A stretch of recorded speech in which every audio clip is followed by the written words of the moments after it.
Hello students, welcome back. आज हम discuss करेंगे about fund flow statement. Fund flow statement क्या होता है? It is a statement that shows movement of fund. एक ऐसा स्टेटमेंट जो आपके फंड के मूवमेंट को शो करता है, उसे हम फंड फ्लो स्टेटमेंट बोलते हैं। अब आपका ये मूवमेंट ऑफ फंड क्या होता है? मूवमेंट ऑफ फंड का मतलब है कि ये sources and application of fund को शो करता है with in a business over a specific period. Okay, ये तो समझ आ गया कि जो fund flow statement of movement of fund को शो करता है एक स्पेसिफिक पीरियड के अंदर, ठीक है। लेकिन इस मूवमेंट ऑफ फंड, जैसे मैंने बताया कि sources and application of fund होता है, ये होते क्या है? तो देखो, सोर्सेज ऑफ फंड का मतलब क्या होता है? एक तरीके से इनफ्लो ऑफ फंड मींस कौन कौन से सोर्सेज से आपके पास फंड आ रहा है। तो कुछ एग्जांपल्स मैंने यहाँ पे लिखे हैं, जैसे किन किन सोर्सेज से फंड आ सकता है। पहला है issue of shares and debentures. जब भी आप शेयर्स या डिबेंचर को इश्यू करवाते हैं तो आपके पास फंड आता है, या फिर आप कोई फिक्स एसेट्स को क्या कर रहे हैं, सेल आउट कर रहे हैं, तो उससे भी आपके पास क्या आता है?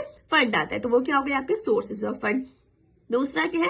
Application of fund. Application of fund को हम यूजेस ऑफ फंड भी बोलते हैं, मींस आपका फंड कहाँ कहाँ यूज हो रहा है, या फिर अदर लैंग्वेज में आप बोल सकते हैं कि आउटफ्लो ऑफ फंड, कि फंड का आउटफ्लो किन किन तरीके से हो रहा है। तो यहाँ पे मैंने एग्जांपल लिया हुआ है कि परचेज ऑफ फिक्स एसेट। अगर आप कोई फिक्स एसेट परचेज करते हैं तो उस केस में क्या होता है? आपका फंड बाहर जाता है, तो उसे हम एप्लीकेशन या फिर यूजेस ऑफ फंड कहेंगे। वैसे रिपेमेंट ऑफ लोन, आपने कोई लोन लिया था, अब आप उस लोन का रिपेमेंट कर रहे हैं, तो क्या हो रहा होगा? फंड बाहर जा रहा है, तो इसको हम क्या बोलते हैं? Application of fund. तो फंड फ्लो स्टेटमेंट क्या करता है?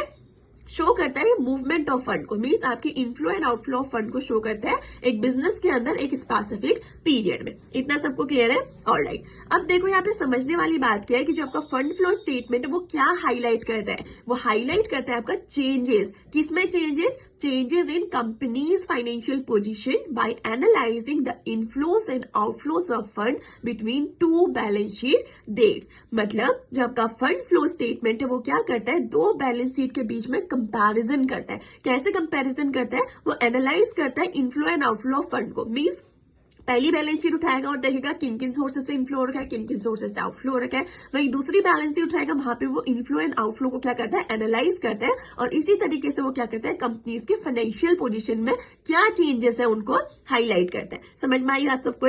ऑलराइट। अब अगर फंड फ्लो स्टेटमेंट के ऑब्जेक्टिव की बात करें तो इसका सबसे मेन ऑब्जेक्टिव क्या होता है? Long term financial planning. ये आपके लॉन्ग टर्म फाइनेंशियल प्लानिंग में हेल्प करने के लिए यूज किया जाता है।